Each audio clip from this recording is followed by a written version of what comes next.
कुछ कार्यक्रम 25 जनवरी से शुरू करने की भी बात कही गई थी, जिसमें युवा संवाद, शक्ति संवाद जो कि महिलाओं के लिए था, अंबेडकर संवाद जो अनुसूचित जाति और अनुसूचित जनजाति वर्गों के लिए था। उसके अलावा उस कोर कमेटी की मीटिंग में ये भी डिसाइड हुआ था कि 3 वर्टिकल्स में हम अलग अध्यक्षों की के बारे में सोचेंगे और उसकी सूची बाद में जारी करेंगे। नमस्कार, हमारा नाम है समरीन और आपने देखना शुरू कर दिया है लाइव सिटीज। देखिए, आपको बता दें कि अब से कुछ देर पहले जन सुराज ने अचानक से बड़ी प्रेस कॉन्फ्रेंस बुला ली थी और आपको बता दें कि इस प्रेस कॉन्फ्रेंस में बड़ा ऐलान हो गया है। इस पीसी को संबोधित किया था जन सुराज के कार्यवाहक अध्यक्ष मनोज भारती ने और अभी अभी उन्होंने बड़े बड़े ऐलान कर दिए हैं। क्या कुछ कह रहे हैं पीसी को संबोधित करते हुए मनोज भारती, सबसे पहले आप उनको सुनिए। दल की विचारधारा और नीतियों को सुव्यवस्थित ढंग से सब जगह हर बिहार के हर कोने में पहुंचाने का काम एक 11 सदस्यीय कैंपेन कमेटी करेगी, जिसका संचालन माननीय श्री देवेंद्र प्रसाद यादव जी करेंगे, जो हम सब में राजनीतिक रूप से सबसे ज़्यादा सक्षम और एक्सपीरियंस्ड नेता हैं। इसके साथ ये भी डिसाइड हुआ था कि जननायक भारत रत्न कर्पूरी ठाकुर जी के जन्म दिवस पर जन सुराज कर्पूरी सम्मेलन का आयोजन 24 जनवरी 2025 को करेगी। इस कार्यक्रम के आयोजन के लिए हमारे साथ श्री रामबली चंद्रवंशी जी हैं। उनके नेतृत्व में 21 सदस्यीय कार्यक्रम समिति का गठन किया जाएगा। आप सबने देखा लास्ट प्रेस कॉन्फ्रेंस में कि हमने आपको अपने नए लोगों के बारे में भी बताया, जिसमें डॉक्टर भीमराव अंबेडकर जी की तस्वीर, महात्मा गांधी जी की तस्वीर के साथ साथ आएगी। तो मुख्य रूप से ये निर्णय थे और उसके अलावा हमारे विचारों को, जन सुराज के नीति सिद्धांतों को जन जन तक पहुंचाने के लिए कुछ कार्यक्रम 25 जनवरी से शुरू करने की भी बात कही गई थी, जिसमें युवा संवाद, शक्ति संवाद जो कि महिलाओं के लिए था, अंबेडकर संवाद जो अनुसूचित जाति और अनुसूचित जनजाति वर्गों के लिए था, कर्पूरी संवाद जो अत्यंत पिछड़ा वर्ग के संवाद के बारे में था, और एक विचार मंच था जो बिहार के पत्रकारों से संवाद स्थापित करने के लिए गठित किया गया था। आपने ये भी सुना होगा कि श्री आनंद मिश्रा जी के नेतृत्व में 29 नवंबर से राज्यव्यापी बाइक यात्रा शुरू की जाएगी। इसके बारे में आनंद मिश्रा जी बाद में आपसे एक छोटी ब्रीफिंग करेंगे। तो सबसे पहले मैं आपको राज्य पदाधिकारियों की सूची के बारे में बता देना चाहता हूँ।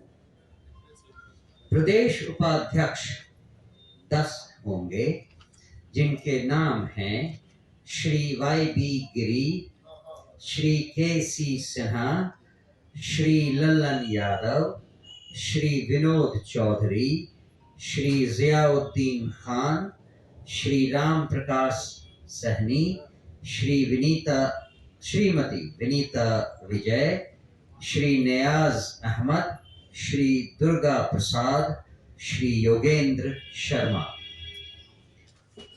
10 महासचिव भी पार्टी के होंगे, जिनके नाम हैं श्री किशोर कुमार मुन्ना, श्री नंद किशोर कुशवाहा, श्री नरेश कुमार मांझी, श्री मोहम्मद सरवर अली, श्री विजेंद्र ठाकुर, डॉक्टर राजीव कुमार, श्री संतोष महतो, श्री आजम हुसैन अनवर, श्री राहुल कुमार सिंह और श्री मनोज राय। 5 प्रदेश सचिव भी नियुक्त किए गए हैं, जिनके नाम हैं श्री संजय चौहान, प्रोफेसर डॉक्टर कुमार शांतनु, सुश्री पूनम पासवान, सुश्री नुदरत महजबीन, डॉक्टर प्रियंका सिंह। इसके साथ साथ पार्टी को एक नया कोषाध्यक्ष भी मिल गया है, जो श्री अरविंद सिंह जी होंगे, जो हमारे साथ यहाँ आपके सामने मौजूद हैं। तो अब अंतिम चीज जो मैं आपसे कहना चाहूंगा वो ये कि हमारी महिला अध्यक्ष और अध्यक्षा सुश्री सुभद्रा सहनी जी हैं, जो आपके सामने यहाँ मौजूद हैं। ये बेगूसराय बैठ जाएगी, जो ये बेगूसराय से आती हैं और जानी मानी समाज सेविका हैं, राजनीति में भी बहुत एक्सपीरियंस्ड रह चुकी हैं। हमारे किसान अध्यक्ष श्री वीरेंद्र राय जी हैं, जो कि मुजफ्फरपुर से आते हैं और लंबे समय तक सुधा कोऑपरेटिव डेयरी फार्म से संबंधित रहे हैं। मैं इन सब से भी आपको थोड़ा थोड़ा एड्रेस करने के लिए रिक्वेस्ट करूंगा। और हमारे युवा अध्यक्ष हैं श्री आनंद मिश्रा जी, जो कि आप सब जानते हैं राजनीति में कितने सक्रिय रहे हैं और युवाओं के नेता शुरू से ही रहे हैं। तो मैं चाहूंगा कि सबसे पहले मैं ये माइक सुश्री सुभद्रा सहनी जी को दूं, वो अपने बारे में 2-4 चीजें आपको बताएं, और फिर श्री वीरेंद्र राय जी आपको अपने बारे में 2 शब्द कहेंगे। माइक फिर आनंद मिश्रा जी के पास जाएगी, जो कि अपने बारे में भी बताएंगे और बाइक यात्रा के भी बारे में बताएंगे। उसके बाद माइक नए कोषाध्यक्ष श्री अरविंद जी के पास भेज दी जाएगी। तो धन्यवाद, और सुभद्रा जी आपके लिए माइक है। प्रेस और मीडिया के मेरे दोस्तों, आज की इस प्रेस कॉन्फ्रेंस में आप सबका स्वागत है। सबसे पहले मैं चाहता हूं कि पिछले बार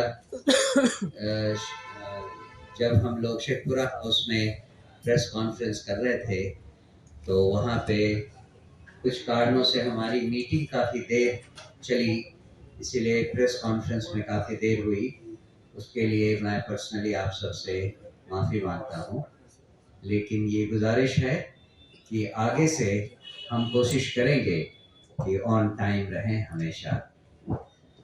तो जैसा कि आप जानते हैं, पिछली बार भी हम लोगों ने आपको बताया था कि कोर कमेटी में बहुत सारे डिसीजंस लिए गए थे। मैं चाहता हूं कि नक्शल में मैं एक बार फिर आप सबको कुछ बातें बता दूं।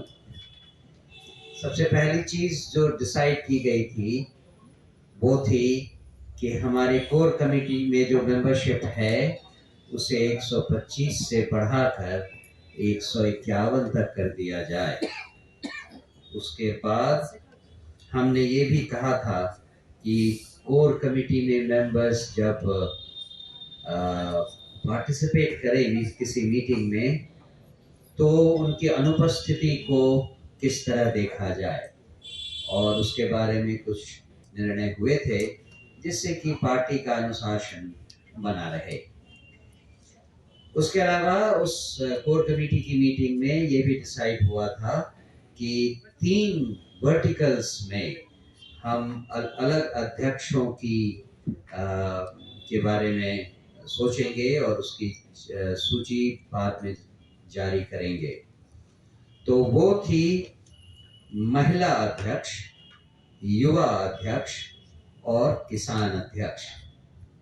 मुझे ये कहते हुए खुशी हो रही है कि इन तीनों के नाम पर विचार हुआ, विमर्श हुआ और वो तीनों आज हमारे साथ मौजूद हैं। हम एक बार इस कोर कमेटी के डिसीजंस के बारे में बात कर लें तो फिर मैं उन सब से आपका परिचय करवाऊंगा। इसके अलावा ये भी बात हुई थी कि अगले 5 दिनों में ही कोर कमेटी के पदाधिकारियों के बारे में भी निर्णय ले लिया जाएगा और ये एक लिस्ट है जो कि आज हम आपके सामने साझा कर रहे हैं। और इसके बारे में भी एक बार जब मैं ये समरी आपको बता दूं तो उसके बाद उनके नाम भी मैं बताऊंगा। ये भी डिसाइड हुआ था कि प्रत्येक जिले के लिए एक जिला पर्यवेक्षक राज्य कोर समिति में से नियुक्त किए जाएंगे। ऐसे कुल 20 लोग होंगे और लगभग ऑन एन एवरेज 2 जिले हर एक पर्यवेक्षक के क्षेत्र में रहे। इसके अलावा हमने ये भी डिसाइड किया था कि 15 जनवरी तक बिहार के सभी जिलों में पार्टी का संगठन बना लिया जाएगा और उसकी घोषणा कर दी जाएगी। मार्च 2025 तक प्रखंड समिति में, जिसमें हर प्रखंड में 251 सदस्य होंगे, पंचायत समिति जिसमें 51 सदस्य होंगे और ग्राम समिति जिसमें 11 से 21 सदस्य तक होंगे, उनका गठन पूरा कर लिया जाएगा। विधानसभा प्रत्याशियों के चयन के लिए एक 7 सदस्यों की चुनाव समिति का भी गठन किया जाएगा। वो अप्रैल माह में कर लिया जाएगा। प्रत्येक विधानसभा में दल की चुनावी गतिविधियों के संयोजन संचालन के लिए एक विधानसभा प्रभारी भी नियुक्त किए जाएंगे और ये नियुक्ति भी 15 जनवरी तक पूरी कर ली जाएगी।